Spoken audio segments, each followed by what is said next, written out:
만약 제가 성경이 이미 적그리스도가 어디서 올지 정확히 밝혔다고 말한다면 어떻게 하시겠습니까? 세상이 추측하고 터무니없는 이론들을 만들어내는 동안 성경은 수세기 동안 이 진리를 우리 눈앞에 숨겨왔습니다. 오늘 우리는 역사상 가장 큰 예언적 신비 중 하나를 밝혀낼 것입니다. 이 기만적인 지도자의 기원이 우리가 항상 상상했던 것과 완전히 다를 수 있다는 것을 발견할 준비가 되셨습니까? 단서들은 창세기부터 요한계시록까지 흩어져 있으며 모든 점들을 연결하면 마지막 때에 대한 당신의 이해는 결코 예전과 같지 않을 것입니다. 끝까지 저와 함께 해주십시오. 왜냐하면 당신이 곧 발견하게 될 것은 당신이 알고 있다고 생각했던 모든 것을 뒤흔들 것이기 때문입니다. 그가 어디서 올지 발견하기 전에 우리는 2000년 동안 기독교인들의 상상을 사로잡아온 이 인물이 정확히 누구인지 이해해야 합니다. 성경은 이것에 대해 우리를 어둠 속에 남겨두지 않습니다. 성경은 마지막 날에 일어날 이 사람의 상세하고 무서운 초상을 그립니다.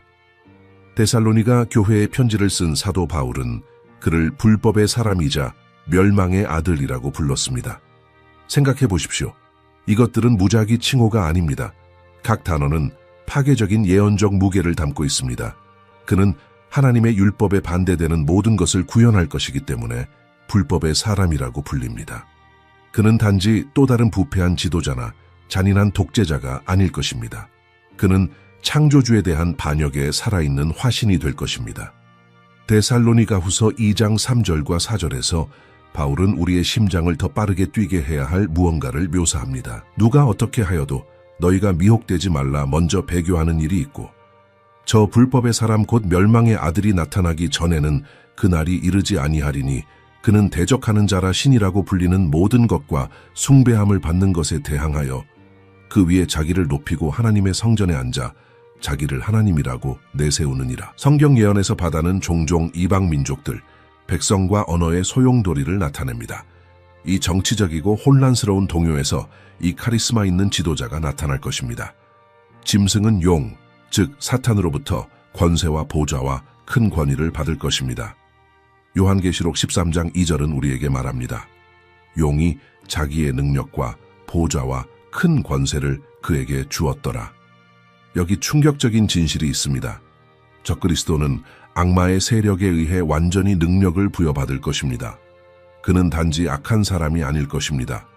그는 어둠의 왕자, 자신에 의해 거주하고 활력을 받는 사람이 될 것입니다. 그러나 이 지도자를 그렇게 위험하게 만드는 것은 단지 그의 권력이 아닙니다. 그것은 그의 기만입니다. 데살로니가 후서 2장 9절과 10절은 밝힙니다. 악한 자의 나타남은 사탄의 활동을 따라 모든 능력과 표적과 거짓 기적과 불의의 모든 속임으로 멸망하는 자들에게 있으리니 이는 그들이 진리의 사랑을 받지 아니하여 구원함을 받지 못함이라. 보편적일 것입니다. 생명책에 이름이 기록된 사람들만이 저항할 것입니다. 그는 단지 정치적 충성이 아니라 종교적 경배를 요구할 것입니다. 그는 반대를 용납하지 않을 것입니다. 요한계시록 13장 15절부터 17절까지는 그가 자신을 경배하기를 거부하는 사람들이 죽임을 당하고 그의 표 없이는 아무도 샀거나 팔 수 없는 시스템을 만들 것이라고 묘사합니다. 그러나 여기 많은 사람들이 깨닫지 못하는 것이 있습니다. 이 전 세계적 기만의 계획을 실행하기 위해 특히 유대인들을 속이고 기다려온 메시아로 자신을 제시하기 위해서는 그의 출신이 중요합니다.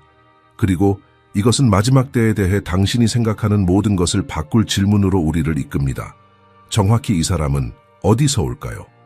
적그리스도의 기원에 대한 첫 번째 이론은 역사적 예언 해석에 깊은 뿌리를 두고 있습니다. 초대 교부들부터 학자들은 다니엘서를 보고 놀라운 것을 보았습니다. 적그리스도와 고대 로마 제국 사이의 연결입니다. 다니엘서 7장은 우리에게 무서운 환상을 제시합니다. 4마리의 큰 짐승이 바다에서 나오는데 각각 3개 제국을 나타냅니다. 4번째 짐승은 무섭고 놀라우며 매우 강하다고 묘사되며 다른 모든 짐승과 다릅니다. 학자들은 이 4번째 짐승이 로마 제국을 나타낸다는데 거의 보편적으로 동의합니다. 그러나 많은 사람들이 놓치는 중요한 세부 사항이 여기 있습니다. 다니엘은 이 짐승에서 10개의 뿔을 봅니다. 그리고 이 10뿔 사이에서 작은 뿔이 나타나는데 처음 겉들과 다르며 이전 뿔 중 셋을 뽑아냅니다. 다니엘서 7장 24절과 25절은 설명합니다. 그 10뿔은 이 나라에서 일어날 10왕이요. 그 후에 또 하나가 일어나리니 그는 먼저 있던 자들과 다르고 또 새 왕을 복종시킬 것이며 그가 말로 지극히 높으신 이를 대적하며 또 지극히 높으신 이의 성도를 괴롭게 할 것이며 10뿔이 10개의 유럽 또는 지중해 국가라면 작은 뿔인 적그리스도는 자연스럽게 같은 지역에서 나타날 것입니다. 그는 어떻게든 이 연합에 대한 권력을 공고히 할 카리스마 있는 유럽 지도자가 될 것입니다. 역사는 로마 제국이 한 번에 진정으로 파괴된 적이 없다는 것을 우리에게 가르칩니다. 그것은 분열되고 변형되었지만 그 문화적, 법적, 정치적 영향은 여전히 서양 세계에 스며들어 있습니다. 우리의 법률 시스템, 정부 구조, 심지어 우리의 달력도 로마 뿌리를 가지고 있습니다. 요한계시록 17장은 이 로마 연결을 강화합니다. 요한은 7머리와 10뿔을 가진 주홍빛 짐승을 탄 여자를 봅니다. 천사는 7머리가 여자가 앉아있는 7산이라고 설명합니다. 로마는 역사적으로 7 언덕의 도시로 알려져 있습니다. 연결은 부인할 수 없는 것처럼 보입니다. 그러나 이것이 전체 이야기일까요? 적그리스도가 서양 세계의 유럽 지도자가 될 것이라고 그렇게 확신할 수 있을까요? 왜냐하면 예언에는 우리가 무시할 수 없는 다른 층들, 다른 가능한 의미들이 있기 때문입니다. 그리고 우리가 지금 탐구할 두 번째 이론은 우리를 완전히 다른 방향으로 많은 사람들이 결코 고려하지 않았던 세계의 한 지역으로 이끌 것입니다. 준비하십시오. 이 이론은 당신이 가질 수 있는 많은 가정들을 도전할 것이기 때문입니다. 적그리스도가 유럽이 아니라 이슬람 세계에서 온다고 보는 예언학자들의 증가하는 그룹이 있습니다. 그리고 그들이 제시하는 성경적 증거는 무시할 수 없습니다. 이 이론의 기초는 다니엘서 11장에 있는데 모든 성경 중 가장 상세하고 복잡한 예언 중 하나입니다. 이 장은 북방 왕과 남방 왕 사이의 갈등을 놀라운 역사적 정확성으로 묘사합니다. 그러나 이 장의 마지막 구절들은 마지막 때로 뛰어넘는 것처럼 보입니다. 다니엘서 11장 40절부터 45절까지는 마지막 날에 영화로운 땅, 즉 명백히 이스라엘을 포함한 많은 나라를 침략할 북방 왕을 묘사합니다. 이 왕은 바다와 영화롭고 거룩한 산 사이에 본부를 세울 것인데 이것은 예루살렘에 대한 지리적 언급입니다. 이제 생각해 보십시오. 역사적으로 이스라엘에 대해 북방 왕은 항상 누구였습니까? 북쪽에서 이스라엘을 위협했던 제국들은 아수르, 바벨론, 그리고 나중에는 시리아 셀르코스였습니다. 지리적으로 이 지역들은 오늘날 우리가 시리아, 이라크, 터키의 일부로 알고 있는 곳에 해당합니다. 주로 이슬람 영토입니다. 그러나 연결은 지리를 넘어섭니다. 이슬람 세계는 자체 종말론, 마지막 때에 대한 자체 기대를 가지고 있습니다. 그리고 여기 충격적인 것이 있습니다. 무슬림들이 기다리는 마흐디의 많은 특성들이 성경적 적그리스도의 특성들을 불안할 정도로 반영합니다. 이슬람 신학에 따르면 마흐디는 이슬람 세계를 통일하고 글로벌 칼리프국을 세우고 예루살렘을 정복하고 유대인과 기독교인을 복종시킬 카리스마 있는 지도자가 될 것입니다. 그는 7년 동안 통치할 것입니다. 그는 계약을 맺을 것입니다. 그는 보편적 복종을 요구할 것입니다. 적그리스도가 세속적인 유럽 지도자가 아니라 수백만 명이 이미 기다리고 있는 이슬람 종교 인물로 나타날 가능성을 상상해 보십시오. 기만은 훨씬 더 깊을 것입니다. 세계의 16억 명이 넘는 무슬림들이 이미 그를 따를 준비가 되어 있을 것입니다. 다니엘서 11장 37절은 이 왕에 대해 흥미로운 것을 말합니다. 그가 조상의 신들과 여자들이 원하는 것을 돌아보지 아니하며 어떤 신이든지 돌아보지 아니할 것이요. 이는 그가 자기를 모든 것보다 크다 할 것임이며. 일부 해석자들은 이 구절에서 종교적 유산에서 왔지만 자신을 신격화하기 위해 그것을 버리는 사람에 대한 가능한 언급을 봅니다. 이슬람 이론은 또한 에스겔서 38장과 39장에 묘사된 이스라엘의 미래 침략을 설명하는데 거기서 곡과 마곡이 이스라엘을 대적하는 나라들의 연합을 이끕니다. 에스겔이 언급한 많은 나라들, 예를 들어 바사, 현대 이란, 구스, 수단, 에티오피아, 붓, 리비아, 도갈마, 터키는 오늘날 주로 이슬람 국가들입니다.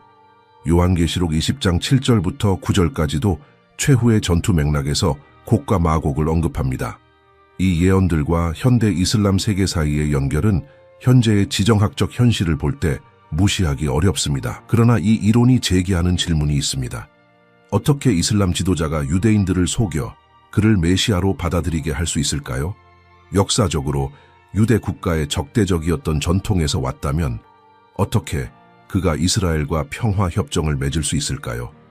이것이 이 해석의 약점 중 하나입니다. 그리고 이것은 우리를 세 번째 가능성을 탐구하도록 이끄는데 세계주의, 유럽, 그리고 세계 지배를 바로 이 순간 우리 눈앞에서 펼쳐지고 있을지도 모르는 방식으로 연결하는 것입니다. 만약 적그리스도가 주로 종교 지도자가 아니라 인류의 모든 문제를 해결하겠다고 약속하는 정치적, 경제적 천재라면 어떨까요? 이 세 번째 이론은 성경 예언을 현대 세계주의 경향과 우리 각자가 주목해야 할 방식으로 연결합니다.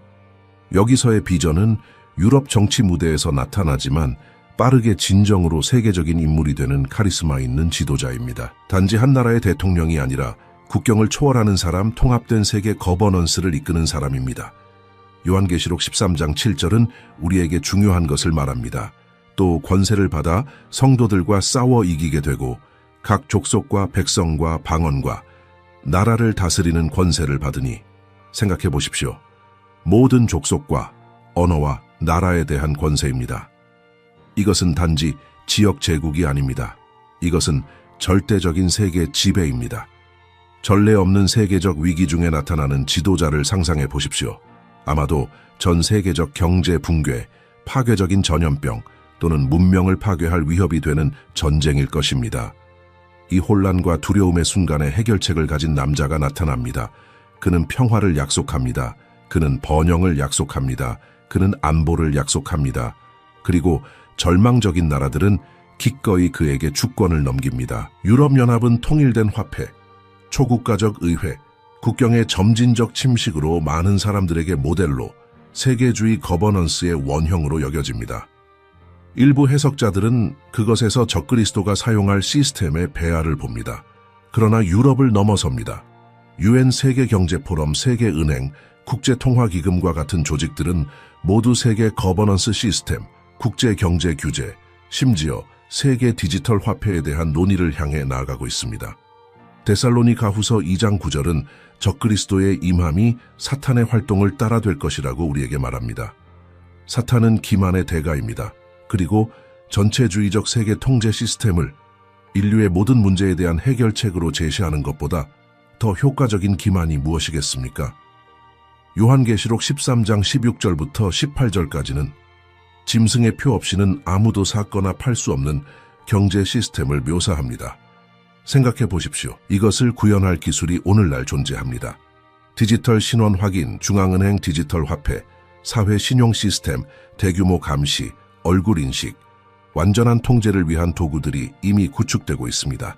이 비전에서 적그리스도는 신세계 질서의 최고 설계자가 될 것입니다. 그는 정치적으로 뿐만 아니라 경제적으로 그리고 종교적으로 통일할 것입니다. 요한계시록 13장은 정치적 권력, 짐승과 종교적 권력, 땅이 짐승을 경배하게 하는 거짓 선지자 사이에 융합이 있을 것임을 시사합니다. 평화와 일치라는 구실 아래 모든 믿음을 융합한 세계적 혼합주의 종교를 촉진하는 지도자를 상상해 보십시오. 우리 모두는 같은 하나님을 경배합니다. 라고 그는 말할 것입니다. 우리의 교리적 차이가 인류를 분열시킵니다. 라고 그는 주장할 것입니다. 그리고 종교적 갈등에 지친 수백만 명이 이 거짓 일치를 받아들일 것입니다. 그는 기술을 구원으로 제시할 것입니다. 그는 기후변화, 빈곤, 질병 모든 것을 중앙 집중식 통제 시스템을 통해 해결하겠다고 약속할 것입니다. 그리고 안보를 갈망하는 인류는 자발적으로 자유를 넘겨줄 것입니다. 다니엘서 8장 25절은 그의 전략에 대한 단서를 줍니다. 그가 꾀를 베풀어 제 손으로 속임수를 이루고 마음에 스스로 큰 체하며 평안한 때에 많은 무리를 멸하며 그는 안보의 약속을 통해 안전하다고 느끼는 사람들을 바로 파괴할 것입니다. 그러나 이 모든 논리와 현대 세계와의 모든 무서운 연결에도 불구하고 이 이론이 적절히 설명하지 못하는 퍼즐의 중요한 조각이 여전히 있습니다. 이 세계주의 유럽 지도자가 어떻게 유대인들을 설득하여 기다려온 메시아로 그를 받아들이게 할까요? 어떻게 그가 이스라엘의 신뢰를 얻어 그들과 계약을 맺고 성전 재건을 허용하게 할까요? 그리고 여기서 우리는 네 번째 이론에 도달하는데 가장 논란이 많고 가장 충격적이며 아마도 모든 것 중 가장 성경적으로 근거가 있는 것입니다. 당신이 막 발견하려는 것에 대해 마음을 준비하십시오. 왜냐하면 이 이론은 당신이 적그리스도에 대해 들었던 거의 모든 것에 반대되기 때문입니다. 그러나 열린 눈으로 성경을 조사할 때 증거는 무시할 수 없게 됩니다. 적그리스도는 매우 유대인일 수 있습니다. 당신이 무슨 생각을 하는지 압니다. 어떻게 가능합니까? 어떻게 하나님과 그분의 백성의 가장 큰 적이 선택받은 백성 자신에게서 나올 수 있습니까? 그러나 생각해 보십시오. 누가 그들 중 한 사람인 누군가보다 이스라엘을 더 잘 속일 수 있을까요? 아브라함의 혈통이 아닌 사람이 어떻게 기다려온 메시아로 자신을 제시할 수 있을까요? 예수님 자신이 우리에게 이것을 이해하는 열쇠를 주셨습니다. 요한복음 5장 43절에서 당시 유대 지도자들에게 말씀하시면서 그분은 선언하셨습니다. 나는 내 아버지의 이름으로 왔음에 너희가 영접하지 아니하나 만일 다른 사람이 자기 이름으로 오면 영접하리라. 이것이 깊이 스며들게 하십시오. 예수님은 유대인들이 참 메시아를 거부하지만 자기 이름으로 올 거짓 메시아를 받아들일 것이라고 예언하고 계십니다. 그러나 여기 반박할 수 없는 논리가 있습니다. 유대인들이 누군가를 메시아로 받아들이려면 그 누군가는 특정한 유대인의 메시아적 기대를 충족해야 합니다. 그는 유대인이어야 합니다. 그는 자신의 혈통을 추적할 수 있어야 합니다. 그는 두 번째 성전이 파괴된 이후 2000년 동안 그들이 기다려온 해방자인 것처럼 보여야 합니다. 이제 당신을 소름 돋게 할 부분이 옵니다. 창세기 49장에서 족장 야곱이 죽기 전에 12아들을 축복할 때 그는 각 지파에 대한 예언을 합니다. 그리고 단의 차례가 되었을 때 야곱은 17절과 18절에서 불안한 것을 말합니다.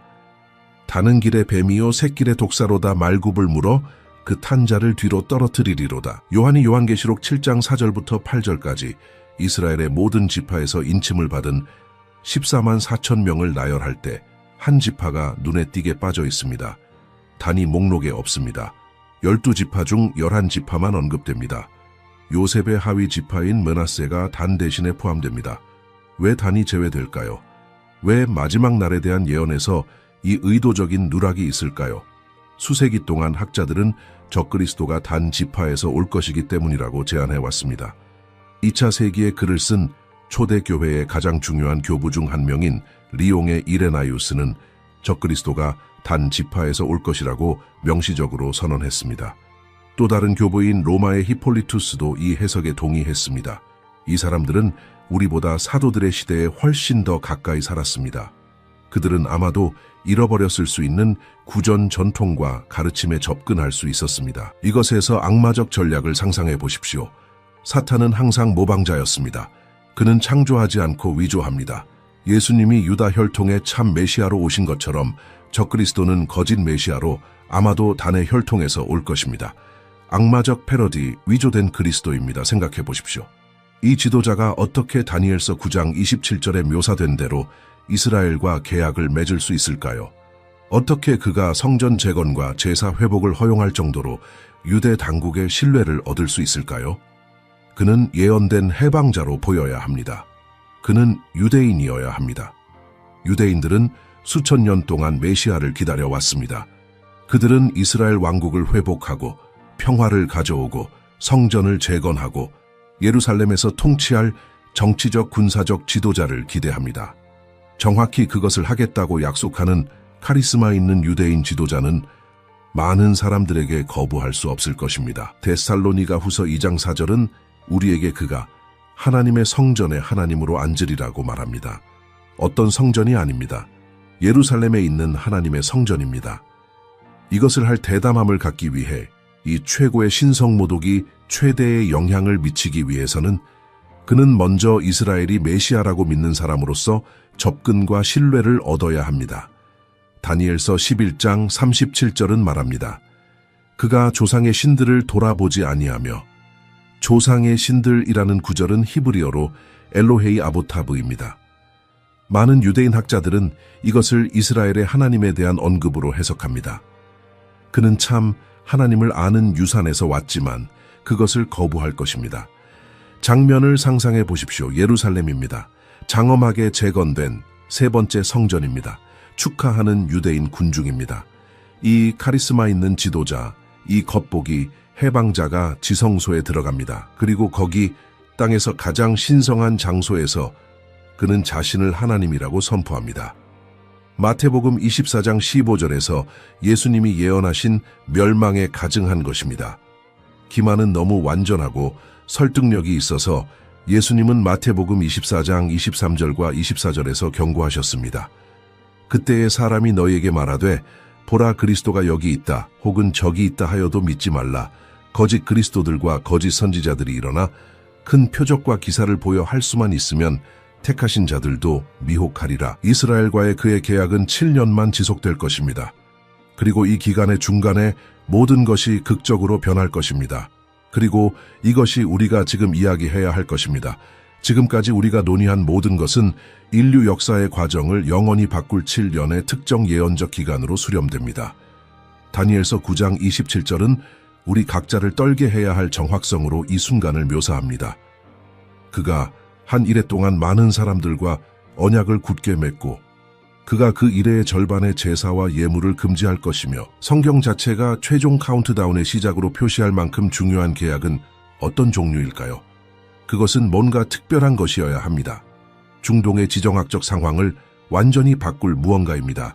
그리고 답은 이 계약이 허용할 것에 있습니다. 예루살렘의 세 번째 성전의 재건입니다. 로마인들이 일반 시대 70년에 두 번째 성전을 파괴한 이래로 유대인들은 그것의 재건을 갈망해 왔습니다. 하루에 3번 전 세계의 정통 유대인들은 성전의 회복을 위해 기도합니다. 그것은 유대인의 신앙과 메시아적 희망의 중심 부분입니다. 그러나 기념비적인 문제가 있습니다. 두 번째 성전이 있던 곳에 오늘날 성전산이 있는데 바위의 돔과 아라크사 모스크가 있는 이슬람에서 세 번째로 신성한 장소입니다. 이스라엘이 이 장소에 성전을 재건하려는 어떤 시도도 지역전쟁, 아마도 세계전쟁을 촉발할 것입니다. 적그리스도가 등장합니다. 우리가 논의한 것처럼 아마도 유대인이며 불가능을 협상할 충분한 세계적 영향력을 가진 카리스마 있는 지도자를 상상해 보십시오. 그는 중동에서 전례 없는 평화 협정을 얻습니다. 그는 이스라엘 팔레스타인 분쟁을 해결합니다. 그리고 어떻게든 그의 악마적 외교를 통해 이스라엘이 성전을 재건하도록 허용합니다. 이스라엘은 이 사람을 그들 역사상 가장 위대한 지도자로 환호할 것입니다. 그는 약속된 메시아로 보일 것입니다. 결국 메시아만이 평화를 가져오고 성전의 회복을 허용할 수 있습니다. 유대인들은 요한복음 5장 43절에서 예수님이 예언하신 대로 정확히 그를 두 팔 벌려 맞이할 것입니다. 처음 3년 반 동안 모든 것이 완벽해 보일 것입니다. 성전은 화려하게 재건될 것입니다. 제사가 회복될 것입니다. 레위기적 예배가 예루살렘으로 돌아올 것입니다. 이스라엘은 이전에 없었던 번영과 평화를 경험할 것입니다. 전 세계가 이 지도자와 그의 기적적인 평화 계약을 감탄할 것입니다. 요한계시록 11장 1절과 2절은 환난 기간 동안 성전과 뜰을 언급하며 최후의 사건 동안 성전이 서 있고 작동하고 있을 것임을 확인합니다. 거의 2000년 전에 중단된 제사 제도가 재개될 것입니다. 그러나 그때 결정적인 순간이 옵니다. 예언적 주의 절반에 3년 반 후에 다니엘은 우리에게 그가 제사와 예물을 금지할 것이라고 말합니다. 갑자기 급격하게 모든 것이 바뀝니다. 계약은 위반됩니다. 이 지도자의 진정한 성격이 드러납니다. 예수님은 마태복음 24장 15절에서 이 순간을 구체적으로 언급하셨습니다. 그러므로 너희가 선지자 다니엘이 말한 바 멸망에 가증한 것이 거룩한 곳에 선 것을 보거든 읽는 자는 깨달을진저. 멸망에 가증한 것입니다. 인류 역사상 가장 불경스러운 순간입니다. 적그리스도는 새로 지어진 성전에 들어갈 것입니다. 그는 대제사장만이 1년에 한 번 들어갈 수 있던 가장 신성한 장소인 지성소로 걸어갈 것입니다. 그리고 거기 그 가장 거룩한 장소에서 그는 자신을 하나님이라고 선포할 것입니다. 데살로니가후서 2장 4절은 묘사합니다. 하나님의 성전에 앉아 자기를 보여 하나님이라 하느니라. 다니엘서 12장 1절은 묘사합니다. 그때에 내 민족을 호위하는 큰 군주 미겔이 일어날 것이요 또 환난이 있으리니 이는 개국 이래로 그때까지 없던 환난일 것이며 모든 역사에서 비교할 기간이 없을 것입니다. 적그리스도는 보편적 경배를 요구할 것입니다.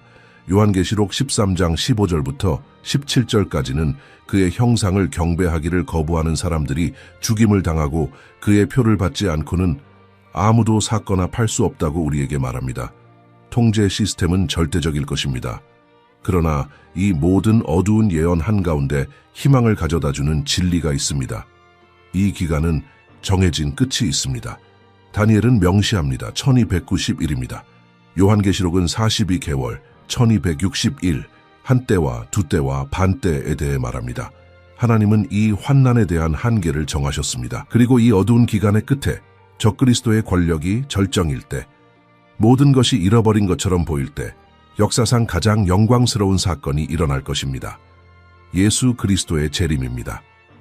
요한계시록 19장 11절부터 21절까지는 그리스도가 만왕의 왕이요 만주의 주로 돌아오시어 그의 입의 숨으로 적그리스도와 그의 군대를 파괴하시는 것을 묘사합니다. 적그리스도가 더럽힌 성전은 대체될 것입니다. 거짓 메시아는 산채로 불못에 던져질 것입니다. 그리고 참 메시아이신 예수 그리스도께서 예루살렘에서 평화와 정의의 천년 왕국을 세우실 것입니다. 기만으로 시작된 것은 진리로 끝날 것입니다. 어둠으로 시작된 것은 영원한 빛으로 끝날 것입니다. 예언을 아는 것은 필수적이지만 실제 적용이 없는 지식은 우리 영혼을 취약하게 만듭니다. 그러므로 지금 정말로 중요한 질문은 이것입니다. 우리는 이러한 계시를 비추어 어떻게 삽니까? 다가오는 날들을 위해 어떻게 영적으로 준비합니까? 성경은 이것에 대한 명확한 안내 없이 우리를 남겨두지 않습니다. 요한일서 2장 28절은 우리에게 권면합니다. 자녀들아 이제 그 안에 거하라. 이는 주께서 나타나시면 그가 강림하실 때에 우리가 담대함을 얻어 부끄럽지 않게 하려 함이라. 그리스도 안에 거하는 것입니다. 이것이 모든 진정한 준비의 기초입니다. 식량을 비축하거나 지하 대피소를 짓는 것에 관한 것이 아닙니다. 그것은 구주와의 깊고 흔들리지 않는 친밀함을 기르는 것에 관한 것입니다. 생각해 보십시오. 기만이 너무 정교해서 택하신 자들까지도 속을 수 있다면 우리의 보호는 무엇입니까? 예수님은 요한복음 8장 32절에서 이것에 답하셨습니다. 진리를 알지니 진리가 너희를 자유롭게 하리라. 성경의 진리는 기만에 대한 우리의 갑옷입니다. 우리는 이전에 없었던 것처럼 하나님의 말씀에 깊이 잠길 필요가 있습니다. 나는 피상적인 읽기나 아침에 5분 묵상에 대해 말하는 것이 아닙니다. 나는 성경에 대한 진지하고 헌신적이며 체계적인 연구에 대해 말하고 있습니다. 디모데후서 2장 15절은 우리에게 지시합니다. 네가 진리의 말씀을 옳게 분별하며 부끄러울 것이 없는 일꾼으로 인정된 자로 자신을 하나님 앞에 드리기를 힘쓰라. 진리의 말씀을 옳게 분별하는 것은 훈련과 헌신을 요구합니다. 자신의 무기를 모르고 전투에 가는 군인을 상상해 보십시오. 그것은 자살 행위일 것입니다. 마찬가지로 성경에 대한 깊은 지식 없이 마지막 날에 들어가는 기독교인들은 스스로를 치명적인 영적 위험에 빠뜨리고 있습니다. 당신이 암송하는 모든 구절, 당신이 깊이 이해하는 모든 교리, 당신이 마음에 고정시키는 모든 약속은 다가오는 기만에 대한 요새가 됩니다. 그러나 성경적 지식만으로는 충분하지 않습니다. 마귀들도 성경을 알고 떱니다. 우리는 더 깊은 무언가가 필요합니다. 끊임없고 열렬한 기도의 삶입니다. 데살로니가전서 5장 17절은 간단히 명령합니다. 쉬지 말고 기도하라. 가끔이 아닙니다. 편할 때가 아닙니다. 쉬지 말고입니다. 기도는 단지 우리의 요청 목록을 하나님께 제시하는 것이 아닙니다. 그것은 아버지와의 친밀한 교제입니다. 그분의 음성을 듣는 것입니다. 성령이 우리를 안에서 밖으로 변화시키도록 허용하는 것입니다. 어두운 시간이 오고 기만이 절정에 달할 때 깊은 기도 생활을 하는 사람들은 참 목자의 음성을 알아보고 낯선 사람을 따르지 않을 것입니다. 예수님은 마태복음 26장 41절에서 명확한 모델을 주셨습니다. 시험에 들지 않게 깨어있어 기도하라. 마음에는 원이로되 육신이 약하도다. 기도를 통한 영적 경계는 기만적인 표적과 기사를 가지고 나타날 때 거짓 메시아를 받아들이려는 유혹에 대한 우리의 방어입니다. 적그리스도의 기원과 7년 언약, 다가오는 대환난에 대해 우리가 탐구한 모든 것 이후에 가장 중요한 질문이 떠오릅니다. 이제 어떻게 해야 할까요? 이 날들을 맞이하여 어떻게 준비할 수 있을까요? 왜냐하면 예언을 이론적으로 아는 것과 우리가 연구한 사건들을 실제로 겪으며 진정으로 준비된 상태에 있는 것은 완전히 다른 일이기 때문입니다. 준비의 첫 번째이자 가장 중요한 방법은 이전처럼 성경에 깊이 몰입하는 것입니다. 나는 일상적인 독서나 피상적인 묵상을 말하는 것이 아닙니다. 하나님의 말씀에 대한 강렬하고 체계적이며 열정적인 연구를 말합니다. 디모데후서 제2장 15절은 우리에게 하나님 앞에 인정된 자로 자신을 제시하도록 권면합니다. 부끄러울 것이 없는 일꾼으로 진리의 말씀을 바르게 다루는 자로 말입니다.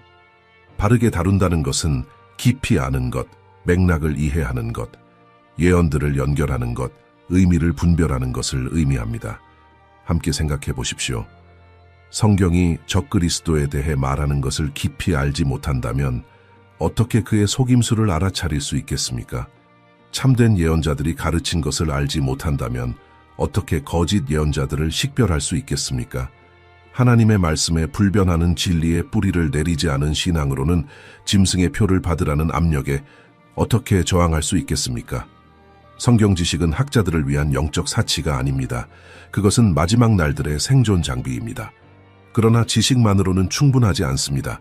우리는 깊은 영적 분별력을 개발해야 합니다. 히브리서 저장 14절은 단단한 음식은 장성한 자들의 것이며 연단을 통해 감각을 써서 선과 악을 분별하는 자들의 것이라고 말합니다.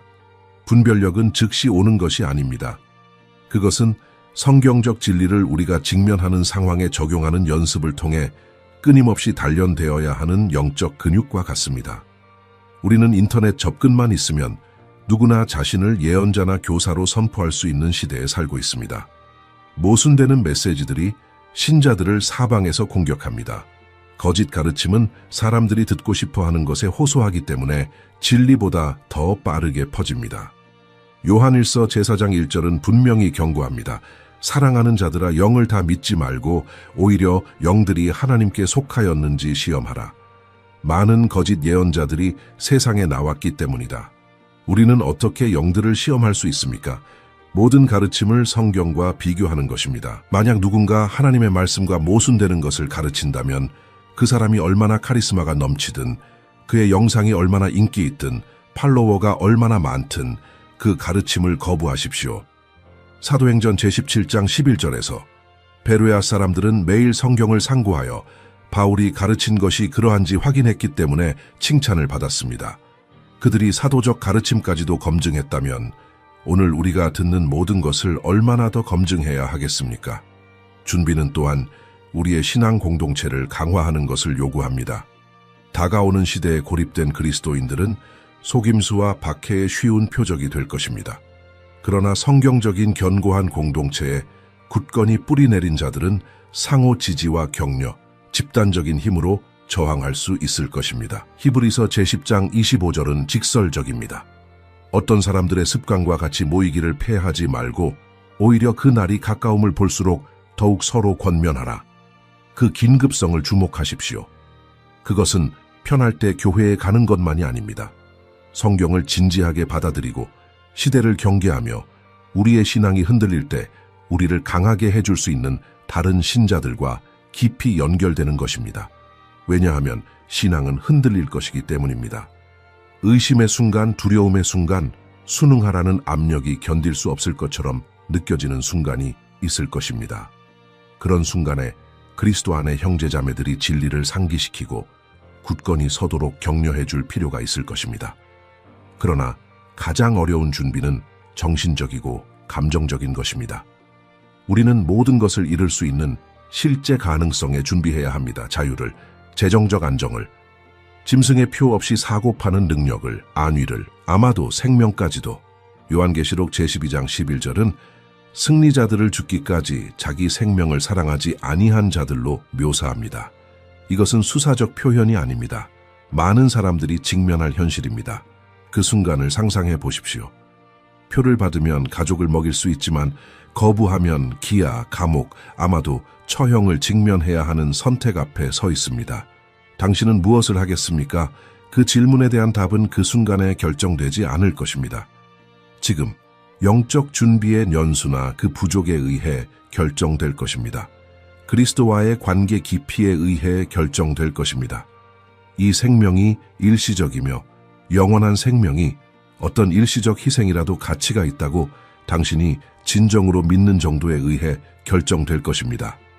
예수님은 마태복음 제10장 28절과 39절에서 분명히 말씀하셨습니다. 몸은 죽여도 영혼은 능히 죽이지 못하는 자들을 두려워하지 말라. 누구든지 제 목숨을 얻는 자는 잃을 것이요. 누구든지 나를 위하여 제 목숨을 잃는 자는 얻으리라. 이 말씀들이 우리의 마음에 너무 깊이 새겨져서 고통, 상실, 죽음에 대한 두려움보다 더 현실적으로 느껴지도록 해야 합니다. 영적 경계심도 필수적입니다. 예수님은 반복적으로 깨어 있으라고 명령하셨습니다.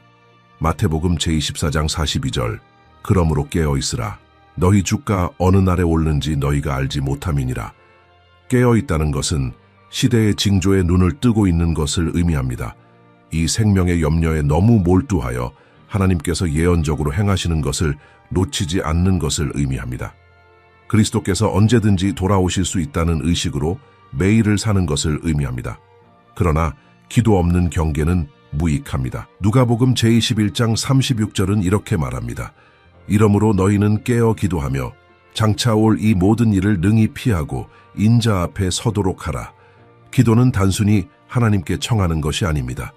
그분과의 끊임없는 교제를 유지하는 것입니다. 그분의 얼굴을 구하는 것입니다. 그분께서 당신의 마음을 변화시켜 그분이 사랑하는 것을 사랑하고 그분이 미워하는 것을 미워하게 하시는 것입니다. 우리는 성경의 가장 불안하고 긴급한 예언들을 통한 이 여정의 끝에 도달했습니다. 만약 당신의 마음이 빨리 뛰고 우리가 함께 탐구한 것의 중대함을 깨닫고 있다면 당신은 정확히 있어야 할 곳에 있습니다. 이러한 진리를 아는 것은 마비되는 두려움을 일으키기 위한 것이 아니라 영적 경계심을 깨우기 위한 것입니다. 적그리스도가 올 것입니다. 그는 무리를 속일 것입니다. 그는 거룩한 것을 모독할 것입니다. 그러나 성경을 아는 자들, 예언을 연구하는 자들, 눈을 예수님께 고정하는 자들은 놀라지 않을 것입니다. 예언적 퍼즐의 조각들이 우리 눈앞에서 맞춰지고 있으며 지나가는 매일이 그 결정적 순간에 더 가까워지게 합니다. 우리 각자가 해야 할 질문은 적그리스도가 어디서 올 것인가가 아니라 그가 올 때 우리가 어디에 있을 것인가입니다. 성경을 너무 깊이 알아 속임수를 즉시 알아차릴 수 있는 자들 가운데 있을까요? 아니면 평화와 안전, 정치적 구원자를 절박하게 원하는 인류의 물결에 휩쓸릴까요? 바울은 데살로니가후서 제2장에서 멸망하는 자들은 구원할 진리를 사랑하기를 거부했기 때문이라고 경고했습니다. 마지막 날들에 굳건히 서고자 하는 자에게 진리에 대한 사랑은 선택사항이 아닙니다. 그것은 절대적으로 필수적입니다. 그리고 그 진리는 우리가 손에 쥔 성경 페이지들에 완전하고 충분하게 게시되어 있습니다. 그래서 나는 당신에게 이 비디오를 보는 것만이 아니라 이전처럼 성경적 예언들에 깊이 몰입할 것을 초대합니다. 예언적 발견의 이 여정을 계속하기 위해 이 채널을 구독하십시오. 종말론과 마지막 날들의 사건들에 대한 우리의 완전한 플레이리스트를 시청하십시오. 적그리스도의 기원에 대한 이 계시에 가장 큰 충격을 받은 것이 무엇인지 댓글로 공유해 주십시오. 앞으로 몇 년 동안 이러한 예언적 사건들이 어떻게 펼쳐질 것으로 보십니까? 이러한 사건들의 가까움을 나타내는 구체적인 징조들을 어떤 것을 관찰하셨습니까? 우리가 참 메시아의 재림을 기다리는 동안 서로의 신앙을 강화할 수 있는 반성과 대화의 공간을 만들어 봅시다. 왜냐하면 세상이 속아 적그리스도의 도착을 기다리는 동안 우리는 희망으로 그리스도의 오심을 기다리기 때문입니다. 그리고 그분이 나타나실 때 의심도 속임수도 없을 것입니다. 모든 눈이 그분을 볼 것이며 우리는 눈 깜짝할 사이에 변화될 것입니다. 마라나타 오소서 주 예수님, 다음 성경 연구에서 뵙겠습니다.